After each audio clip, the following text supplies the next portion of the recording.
over near where the fucking hoop is, there's a wrestling mat. So occasionally they take each other down. They just decide to start wrestling on the mat. It's like madness. It's a pretty hilarious. nice shot by Khabib right there. Curry range. Not a bad shot, but there's no dribbling. Yeah, no dribbling. Which is funny. More like rugby. Yeah, it's more like a basketball rugby type. Yeah, this is like rugby right here. Yeah, look at this. Guys are blocking. Yeah. It's very, but they're doing it. And the crazy thing is they're doing it on hardwood. Yeah. You know, they're not doing this on a wrestling mat. Now, are we sure that he didn't just do this because he knew it was an American journalist and they wanted to do like a diplomat? Like, hey, we play basketball too. No. They do that. They do that constantly, man. They do it all the time. There's a lot of footage of it. But I think about it. It's like Yiannis and what's his name from Slovenia is like the best. Everything is like the rest of the world is beating us in everything. Like, look now, like our gymnasts are retiring because they're sad. I don't see. This is what everybody's saying about that girl. I think a thing about that girl is her ADHD medication. The deepest I could find was people discussing that in that. So then I outside looked up Ritalin in Japan. Turns up that currently the only drug used to treat ADHD that is legal in Japan is called Concerta, while Ritalin is available in Japan to treat sleep disorders. It's not prescribed for ADHD. Imagine they giving you speed for sleep disorders. Yeah. What? But it's not illegal though, right? Ritalin. It says then going in. It says you maybe could get it. It's very hard to get, and then she could be not on it because it was hard for her to get a TUE because Japan rules trump Olympic rules or something. I think that's what's going on. If you go to, I believe it was Chris Bell's Instagram page. Oh, I saw him tweet it, but I think you go to Big Strong Fast. He on Instagram. I think Chris Bell covered it and he's discussing what exactly is happening with that girl. So that's something that people needed to take it. So many people are shitting on her online and calling her a coward. It's disgusting. Like, you have no idea what's going on in her head. Are you she's supposed to play when she's suicidal? Is she supposed to play when she's freaking out? Is she supposed to do gymnastics when she's literally losing her mind? Like, when people get off prescription drugs, like Jordan Peterson was fucked up for a whole year when he was trying to get off benzodiazepine. I mean, I don't know what it's like to get off Ritalin, but I would imagine it's not fun. Right. Yeah, it's withdrawal. Yeah. And who knows? The stuff that girl has done, I mean, she's the GOAT by a lot. I mean, she does stuff that's like superhuman. Here it goes. Simone Biles, ADHD meds among common drugs banned from Olympics. So Simone Biles has revealed that she has ADHD and takes Ritalin for it. Correction, it was first told Adderall in the articles, looked it up. It's Ritalin. Very similar. He says, sorry. She received a therapeutic use exemption for it in 2016 and took home 4 gold medals in Rio. Fast forward to Tokyo 2020, and Ritalin and Adderall is 100% illegal in Japan under all circumstances, including therapeutic use. It is unfortunate because I'm sure we'd love to see her compete, but it makes sense that she couldn't focus. That does make sense. See, now, why are we not hearing this? Why am I getting this only from Chris Bell, who, by the way, made an incredible documentary, Bigger, Stronger, Faster, which is a documentary on steroids, and then another documentary, Prescription Thugs, which is about prescription medication. Great. He does great shit. So I guess at this point, it's either that's true or what Jamie pulled up before is true. Like, we're not sure because Jamie's saying the article he wrote is that it's not illegal. It's I bet it might be illegal for competition. Right. It might be illegal as a therapeutic use exemption. You might not be able to get one of those. Right. Whatever Chris is saying. But it's a complicated story. It's not. I mean, she won 4 gold medals in Rio. She's not like she's not a chicken. She's the best of all time by all people's accounts. Aren't they changing rules because she can do shit that other people can't do? Yeah. She's insane. Right? Yeah. She like flies through the air. It's incredible. Yeah, there was a video that was describing how they're literally like altering the rules to make what she does less impressive. Right. Or less scores less, whatever. I don't follow gymnastics. Yeah. I mean, most people don't until the Olympics. I mean, that's the thing about Olympic sports. Like, these people, that must be a weird come down. Like, you know, the whole world's watching, and then you got to go back to working at Panera Bread. That's weird. Yeah. You're just a swimmer or like a shot put guy. Uh-huh. You win a gold, and then you're just back to handing out buzzers. How much money do you make for a shot put? I don't think they make anything from the Olympics. You win the Olympics, and then what? You just teach shot put to people that also can't make money? I have this new sports podcast. And you do? What's it called? Undefeated. I'm sorry, it's not called Undefeated. You're lying. Sorry, I had a little. He's lying. No, it's called Unleashed. I'm sorry. It's called Jesus Unleashed Christ. for BetMGM with me and Olivia Harlan Decker, and she's a sports journalist. But we interviewed Kerri Strug last week, and Who is that? she's the one in '96 who her ankle was done. She limped in, and then she needed a certain score for them to win gold, and then they won gold. She did it with a bad ankle? A lot of with a people are bad ankle. comparing the situation. Oh, Yeah. saying that Same that girl situation. gutted it out? Yeah. Well, she was forced to by her coach, and Yeah. then they're going to like that's the whole bad coaching situation with gymnastics. Yeah, we interviewed her. She was all business.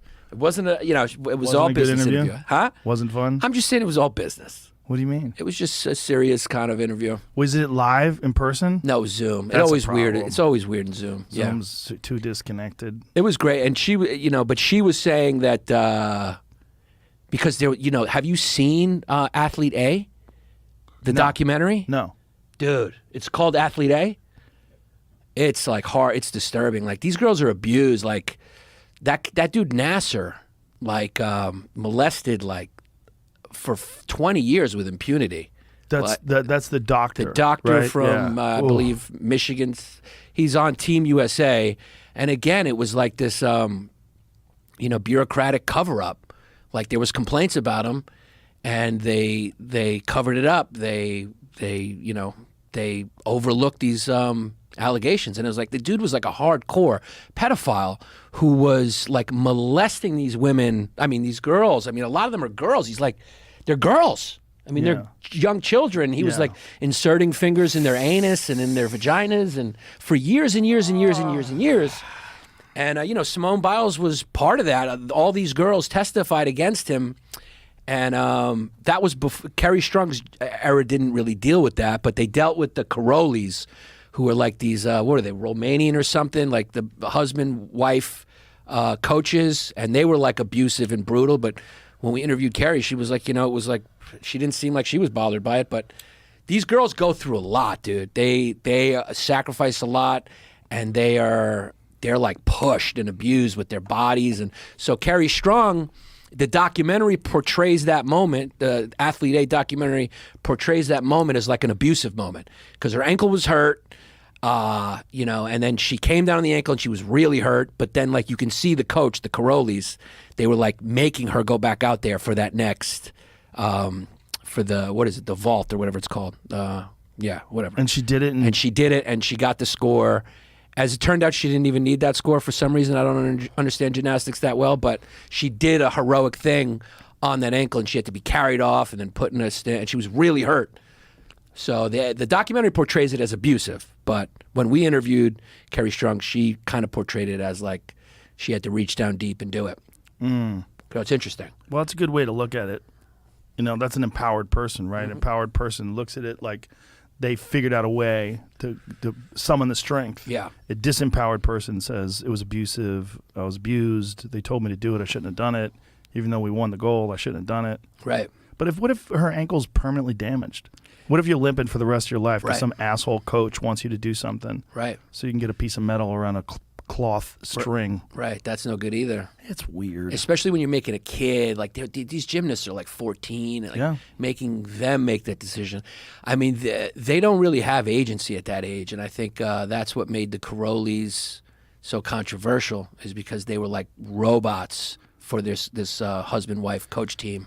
And they pushed them really hard, and they separated them from their parents, and they make them do. I mean, to compete on that level and do that type of stuff, who knows what kind of sacrifices and sort of pushing that they need that may, mentally too. Just, I mean, you watch some of what they do, you're going like, how's that humanly possible? Right. They're like landing on a bar it's like 6 inches wide, and they're flipping on it and stuff like that.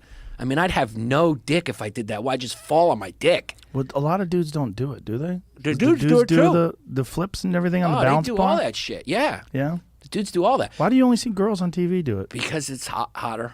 It's hotter. Yeah, I think it's hotter. But they're girls. But they're you girls. fucking That's the creep. problem. I know. How dare you well, say some of them are hotter. 24. One of them was okay. 40. The ones are 24. 20. One of One them was 46, right? The old one was 46, and that's old for gymnastics. But That's old for humans. Nah, 46? 46 to be doing that kind of shit? Oh, to be doing that kind of shit, yeah. Yeah. I mean, your joints, 46 years of flipping and landing and Yeah. all the abuse it took. That's she no looked good. pretty fucking good for She a looked good. 46-year-old. She looked good, but next to those girls, she looked ancient, which is because, you know, she was... Because she is. Compared to them, yeah. Compared to them. Yeah. For that sport? For that sport. Like as a fighter, a 46-year-old fighter is like, Jesus Christ, don't die in there. Right. George You know? Foreman was doing it in his 40s. Yes, he was. He was doing He it. won the heavyweight title at 45. He did. Against Michael Moore, who was a beast. Who was a beast, yeah. Yeah. And so he can be done. How about Hopkins? Hopkins is a world champion deep into his 40s. Almost 50, I think. Yeah. He was beating world-class guys at 50 years old. Yeah. He had that, like, defense. He just had that style where he Yes. figured out how to not get hit. He was so disciplined, too. Like, never fucked his body up, never ate processed foods, always exercised, never got out of shape. Yeah. Still to this day. Tom Brady, 43, 44, that's unheard of. Yeah. To be still competing at that level. I know. Yeah. He doesn't eat anything inflammatory either. He must drink adrenochrome, too. There must be an adrenochrome. Like, they have, like, a Slurpee machine. Did you see that fucking ridiculous moment where Biden gets interviewed? They're asking him a question, and he said, well, the Republicans think we drink baby blood. Right. Like, what? Uh-huh. Did you see that? I Jamie? did see it. It's like, what are you saying, man? Why are you even bringing that up? Right. Thou guy. doth protest too much. That guy's lost. Yeah. He's lost. It's sad. He's President Kamala. Say President it. Kamala. Say it. You know what's funny is it's sad because Kamala, she was one of the first people skeptical of the vaccine when she's I'm not taking yeah. that Trump vaccine. Have you seen that video of them? Have you ever seen that video? Where they all Probably. talk about it? Joe Biden talks about it, not taking it. How's this been vetted? Yeah, Have you seen that video? I might have. I don't remember it. But, yeah, I mean, everything has consequences, man. You know, people do things for the short-term advantage for them. But then, you know, Yeah. long-term, they're going like, how come people aren't taking the vaccine? It's like, dude, you were saying the vaccine was dangerous fucking When it was Trump's. when it was Trump. So Yeah. you're the first ones to politicize it. Yeah, I'll find it. I got a video in here of it.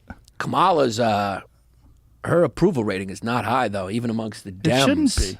Yeah. It'd be even lower if they went into her past. If they looked at her, what she's done in terms of prosecuting people, what Tulsi Gabbard said during the debates, the vice presidential debates, or crushed presidential her. debates. It's That 100% moment, yeah. true. That's Yeah. what she said is 100% true. She kept people after the time they were supposed to be released. And then Josh Dubin on this podcast talked about how she withheld evidence that would have exonerated prisoners. She fought to stop DNA evidence from being introduced into a case that would have exonerated defendants. Brutal. Yeah. That was her DA's office, right? Like Yeah. she was the DA in San Francisco? Yeah. I mean, look, man, it's a sport and they try to win. That's what it's like. When you are dealing with someone who's a prosecuting attorney, what those people are doing is trying to win. That's what they're trying to do. That's what they do. They win. And the way to win is by whatever means necessary, whatever means you have at your disposal. One of the best ways to do that is to if you have some evidence that will make a guy seem innocent, hide that shit. Right. Put it away. Get rid of it. That's the gross thing about cops in general, is that cops are trying to get, like, a lot of cops will talk about this, and I don't think it's supposed to be legal, but they have mandates. Like, you're supposed Quotas. to arrest you're supposed to. You have a quota of so many people you're supposed to arrest. And I always said, like, what if nobody did any crime for like 6 months? What would they do? Right. What if all crime stopped and the cops have these quotas? How would the cops be treated? Would they say, hey, good job, everybody? Would they be treated like firefighters? Right? Because firefighters, they take these fucking long 24-hour shifts. They hang out in the fire department. They lift weights. They cook. Yeah. They hang out. They're good cooks too, which is Oh, funny. a lot of them Seeing are like real a good cooks. like a real tough guy being like, let's do tonight's chicken franchise. Yeah. And they put a little parsley on Yeah, it. tonight we're doing it's my mother's recipe. Yeah.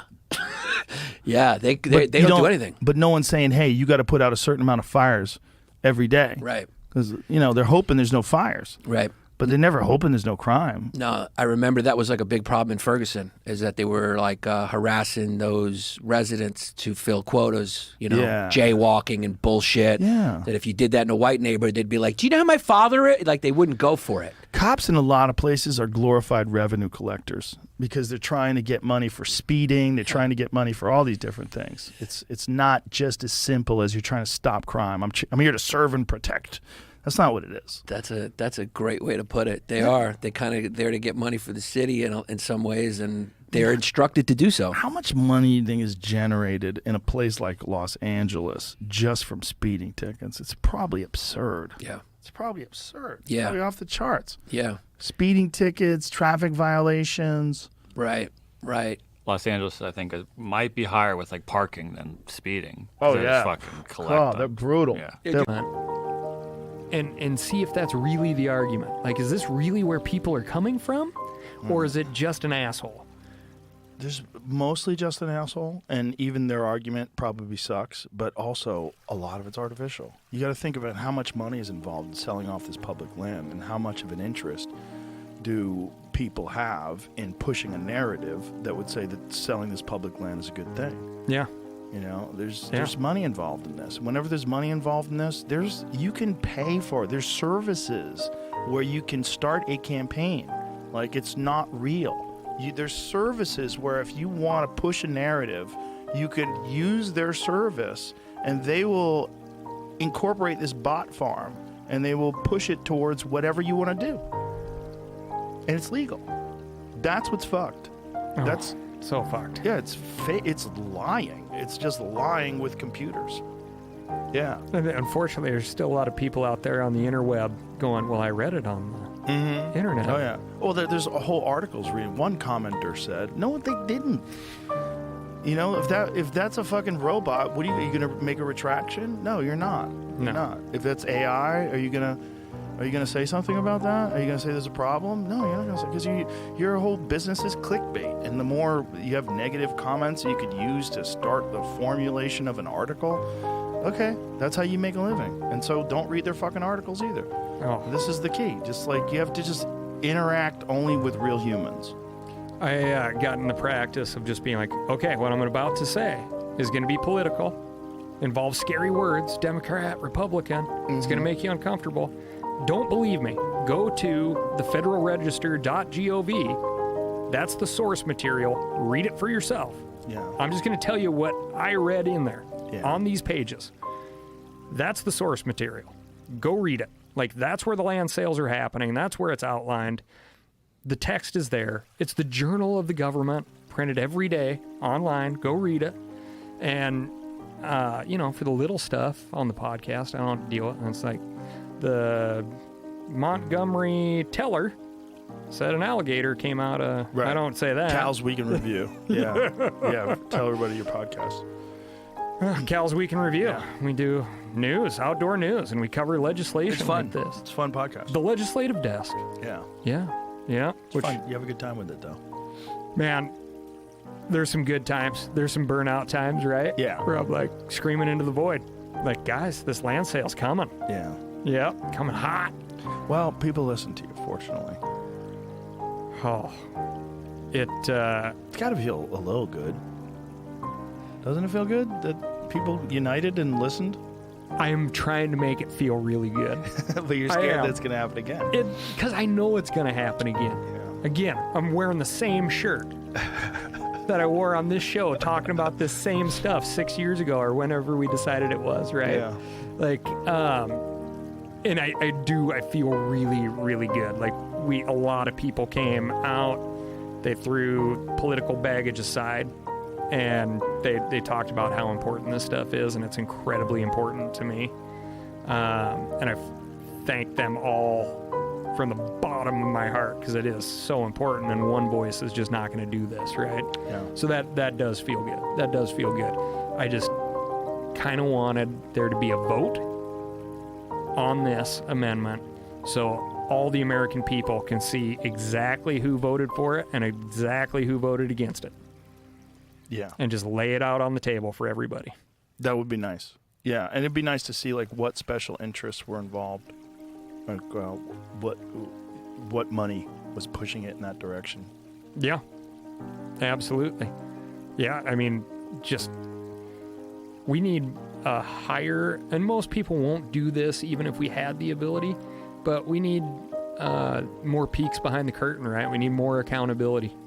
Like, so just a great example. I'm up at the state capitol, Montana. Our legislative session just ended. at the beginning of the year, and there's some knucklehead brings this judicial amendment up to join, for the state of Montana to join Utah's lawsuit to sell off 18.5 million acres of public land. And 115 people showed up to testify against the state. This is during work hours in a Montana winter. 115 people show up to testify against this. And there's some online too there, to be fair. Originally, there were 10 people signed up to testify in favor of joining the lawsuit.